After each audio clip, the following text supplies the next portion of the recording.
Bonjour à tous. Le terrible séisme au Maroc, on va y revenir, est une nouvelle occasion de voir à quel point Macron est une catastrophe diplomatique. Il est en train de se jouer quelque chose. La France mise de côté par le Maroc et Macron humilié. Et il y a des dossiers difficiles entre nos deux pays, mais Macron a mis énormément d'huile sur le feu.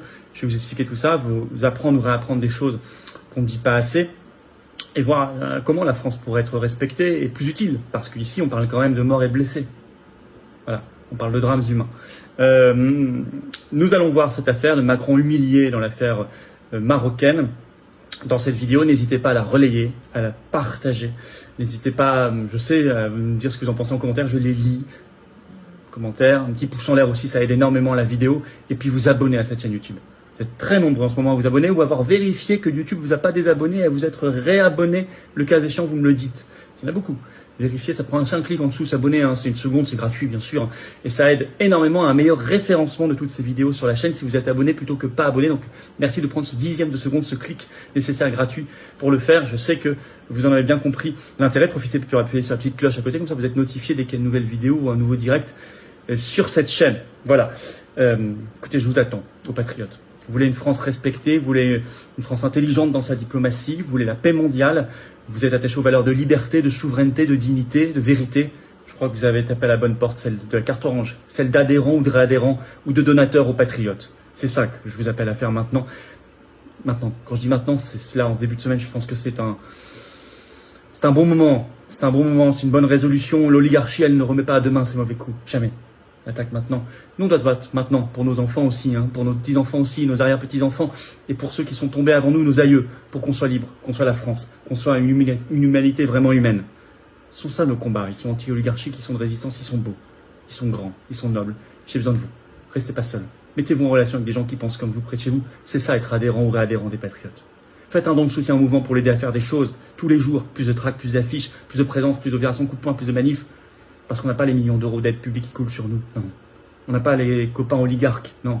Les grands banquiers. Non. Mais on vous avoue. On a notre force de cœur et de conviction, notre cohérence, notre sincérité. Dans le rassemblement. Je vous attends, patriotes, dès maintenant. Comment on fait pour adhérer, réadhérer? C'est le premier lien sous la vidéo en description. Ce lien est également en commentaire épinglé. Une petite fiche maintenant sur l'écran et dans les dernières secondes de la vidéo, le lien apparaîtra aussi sur l'écran. Faire un don de soutien au mouvement, c'est le deuxième lien sous la vidéo en description, c'est tout simple. Adhérer, réadhérer, donner, c'est 2 tiers de défiscalisation pour vous. C'est que si vous mettez 100, en fait, ça vous coûte un peu plus de 30. Si vous mettez 10, ça vous coûte un peu plus de 3. Si vous mettez 3000, ça vous coûte 1000. Si vous mettez 6000, ça vous coûte 2000. Si vous mettez 20, ça vous coûte 7, etc.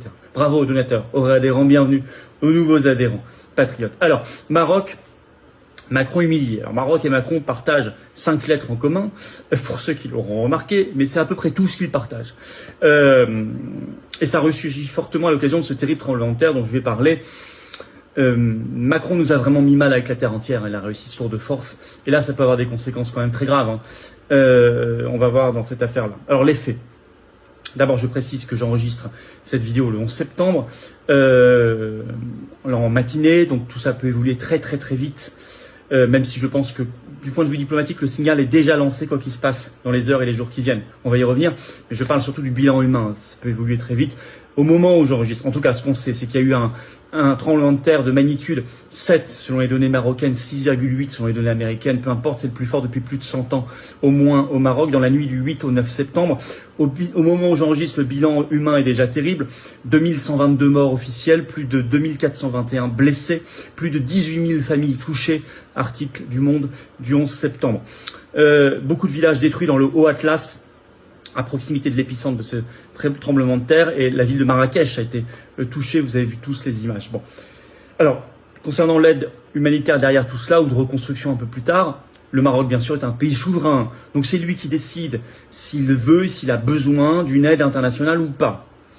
En tout cas, dès le 9 septembre, Macron a dit au nom de la France que la France se tenait prête à aider. Ne se sentant pas entendu, Macron a renouvelé son appel en disant que la France était prête à aider en marge du sommet en Inde du G20. Je cite Macron, « À la seconde où cette aide sera demandée, elle sera déployée et nous nous tenons prêts ». Il l'a dit lors d'une conférence de presse. Europe 1 précise dans un article du 11 septembre, je cite, que Macron dit avoir envoyé un message par ailleurs au roi marocain Mohamed VI mais sans aucun dialogue direct entre les deux depuis le tremblement de terre, rien.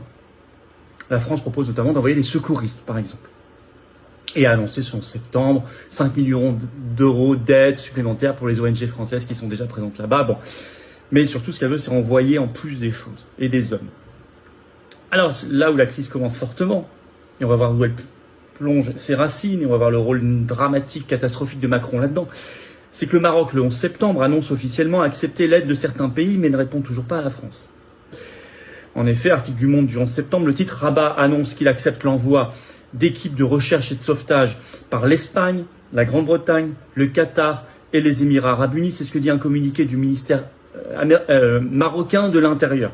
Sachant, selon plusieurs articles, qu'il y a déjà aussi des aides de Tunisie et de Jordanie qui sont déjà sur place. Par exemple, l'Espagne, dès son septembre, il y aura 86 secouristes espagnols qui seront à pied d'œuvre directement au Maroc. Alors, je précise donc, vous l'avez compris, que pour l'instant, les multiples propositions de la France macroniste n'ont pas reçu de réponse. C'est enregistré au moment où c'est enregistré cette vidéo, mais même si dans les heures peut-être ou les jours qui viennent, le Maroc finit par accepter certaines choses de la France, le signal de toute façon est lancé. Il est lancé. Le signal diplomatique du Maroc est lancé. Ça ne changera rien. La Macronie est humiliée. Et on va voir les ressorts de cette décision, de cette attitude marocaine. La Macronie est humiliée et elle commence à s'énerver d'ailleurs. Vous aviez sur BFM TV invité en septembre la ministre des Affaires étrangères Catherine Colonna qui déclare « Il ne faut pas présenter les choses comme ça » parce qu'elle a été titillée sur cette affaire pendant au moins 15 minutes. « Il ne faut pas présenter les choses comme ça » dit-elle. « C'est une mauvaise querelle » elle ajoute. Elle dit aussi « C'est une fausse polémique ». Vous avez le ministre de l'Intérieur Darmanin qui était sur France 2, lui aussi 11 septembre, il s'énerve aussi, à tel point qu'il montre une sorte de bouderie, de mauvaise humeur par rapport au Maroc en déclarant, je cite, « Le Maroc est capable de répondre à ce genre de difficultés tout seul. » D'autant que la presse française en parle de plus en plus. Il commence à y avoir beaucoup de chroniques, d'articles. Je vous en cite un, par exemple, La Voix du Nord, ce 11 septembre, qui titre « Pourquoi le Maroc n'accepte pas l'aide de la France après le séisme meurtrier ?» Bon. Les ressorts de tout ça. Vous avez un article des Échos qui résume bien les choses. Bon, ils ne disent pas tout, mais ce 11 septembre, le titre « Entre la France et le Maroc », des relations des plus tendues. Des plus tendues. Pourtant, historiquement, humainement, elles sont fournies, nos relations. Historiquement, vous savez qu'il y avait un protectorat français au Maroc jusqu'en 1956. Vous savez que, alors selon l'Observatoire de l'immigration et de la démographie, il y a au moins 1,5 million de Marocains présents en France, dont 670 000 binationaux, que par ailleurs il y a 51 000 Français inscrits en 2021 sur les registres consulaires au Maroc, ce qui en fait la première communauté étrangère au Maroc. Mais il y a des tensions très fortes, à tel point que depuis janvier 2023, il n'y a plus d'ambassadeur, il y a un chargé d'affaires, mais il n'y a plus d'ambassadeur marocain en France. Depuis maintenant 9 mois. Depuis le jour où le Maroc dit que la France a fait pression pour faire voter une résolution au Parlement européen qui critique très très très fortement, par une forme d'ingérence, le Maroc. Et ça, voilà, là on retrouve déjà des traces macronistes. On utilise l'Union européenne comme une bêtise contre nos propres intérêts. Mais il y a des tensions entre nos deux pays, sur le Sahara occidental, bien sûr. La France ne reconnaît pas la souveraineté marocaine sur le Sahara occidental. Pourquoi ? Essentiellement pour préserver ses relations avec l'Algérie qu'elle essaie de relancer depuis 2022. Alors que, par exemple, les États-Unis, depuis le 10 décembre 2020, reconnaissent la souveraineté marocaine sur le Sahara occidental. Même chose pour l'Espagne. Bon. Il y a le dossier migratoire qui a créé des conflits, notamment en 2021-2022. Il se trouve que à un moment, le Maroc ne délivrait quasiment plus de laissez-passer consulaires quand la France voulait expulser un ressortissant marocain au Maroc, donc où elle ne pouvait pas de fait l'expulser. Donc en rétorsion, à partir de septembre 2021, la France avait durci considérablement, mais temporairement, les conditions d'obtention des visas pour les Marocains en France. Ça a été mis, cette tension est terminée depuis décembre 2022. Il y a l'affaire Pegasus, cet espionnage, où le Maroc est furieux des accusations françaises dans cette affaire. Je vais vous lire un extrait justement de La Voix du Nord de cet article du 11 septembre 2023. Je cite. « À l'été 2021, le consortium de journalistes Forbidden Stories, dont font partie Le Monde et France Info, donc français, et Amnesty International ont révélé que les téléphones de nombreux journalistes ont été piratés par les services de renseignement marocains. Au total, 50 000 personnes à travers le monde, des politiques, journalistes, militants des droits humains, etc., ont été mis sous surveillance par le biais d'un logiciel espion nommé Pegasus, mis au point par une société israélienne, et plusieurs gouvernements ont été mis en cause, dont celui du Maroc. Il y a même un téléphone de Macron qui aurait été espionné. Une mise en cause très mal prise par Rabat qui a incriminé Paris. Bon. Ce sont là, effectivement, il y a des difficultés, mais j'ai envie de dire tout ça est surmontable. Vous savez, les relations entre deux pays, ça n'est jamais un long fleuve tranquille, il y a toujours des péripéties diplomatiques. Le problème, c'est que Macron aggrave tout comme partout. On va refaire un petit bilan tout à l'heure sur tous les lieux où Macron, et encore ça n'est pas exhaustif ce que je vais vous dire, vous pourrez en rajouter en commentaire, mais où Macron nous a mis mal. Mais Macron aggrave tout par son comportement. Je vous parlais de cette histoire de la résolution au Parlement européen qui est très très malvenue, qui ne sert à rien en plus. Si ce n'est qu'elle ne peut qu'aggraver les choses, mettre de l'huile sur le feu, dans un moment où on n'en a pas besoin. Mais par exemple, par ses déclarations, le 27 février dernier, en conférence de presse, Macron qualifie d'amicales ses relations personnelles avec le roi Mohamed VI, alors que rien ne le laisse penser cela. Je vais vous lire ce qu'il a dit, et je vais vous lire la réponse surtout très sèche du Maroc, donc février dernier. Je cite en fait un article qui faisait le point là-dessus. Ma volonté est d'avancer avec le Maroc, Sa Majesté le Roi le sait, nous avons plusieurs discussions, dit Macron à l'époque. Les relations personnelles sont amicales, elles le demeureront. Rabat a réagi sèchement. Les relations ne sont ni amicales ni bonnes, pas plus entre les deux gouvernements qu'entre le Palais Royal et l'Élysée, a affirmé une source officielle au sein du gouvernement marocain citée par le journal Jeune Afrique, février 2023. On ne peut pas faire plus sec comme réponse. Là, Macron, encore une fois, a été avec ses gros sabots. Macron est incapable, avec sa diplomatie, depuis plus d'1 an, ça traîne, de trouver une date commune pour organiser une visite officielle au Maroc. Par ailleurs, j'ai envie de faire un point. Macron nous a mis mal, il a réussi ce tour de force depuis qu'il est président en 2017 de nous mettre mal. Avec le Maroc, on l'a vu. Parfois d'ailleurs, pour essayer d'être mieux avec l'Algérie à côté. Mais sauf que ça va pas très bien non plus avec l'Algérie.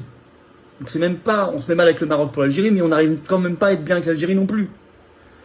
Mal, on le sait avec le Niger, bon, on va pas y revenir, on a fait des vidéos, peut-être qu'on y reviendra plus tard. Avec le Mali, avec le Burkina Faso, avec Centrafrique, avec la Turquie, souvenez-vous des mots encore récents d'Erdogan contre Macron, avec le Brésil, encore quelques semaines, il a bêtement refusé d'aller au sommet de l'Amazonie, alors que la France est présente avec la Guyane, alors qu'il était officiellement invité par Lula, le président brésilien, donc c'est très mal passé.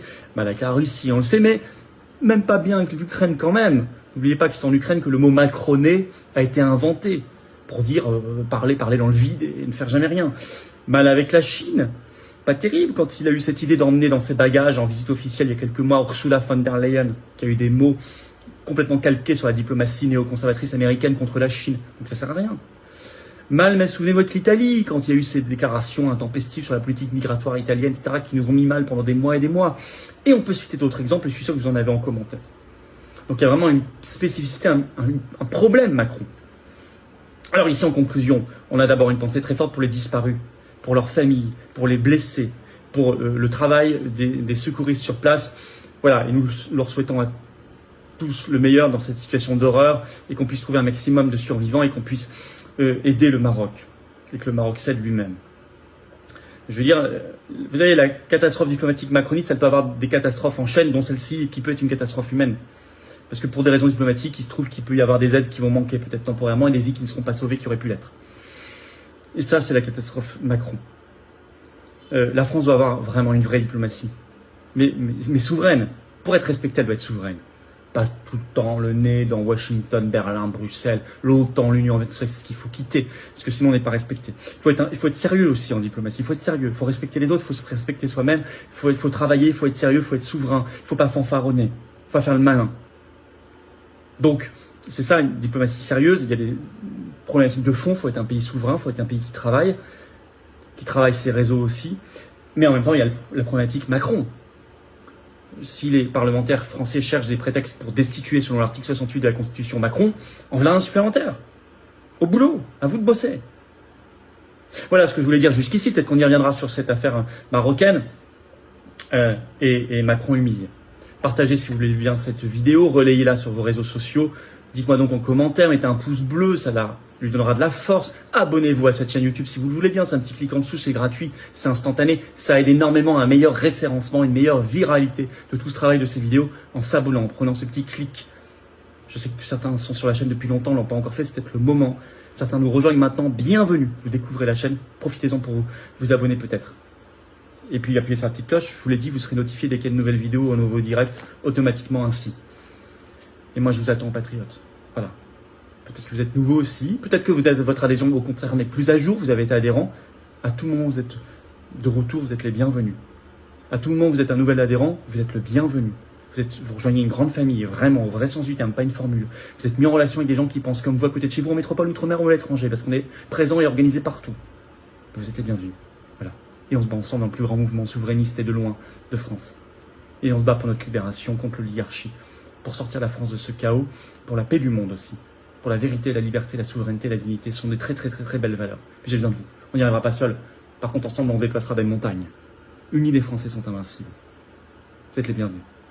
Vous pouvez également faire un don de soutien au mouvement pour l'aider à faire des actions. Le congrès d'Arras, qui a été un immense succès, je vous mets régulièrement des vidéos, a coûté plusieurs dizaines de milliers d'euros. Ceux qui peuvent aider, faites-le.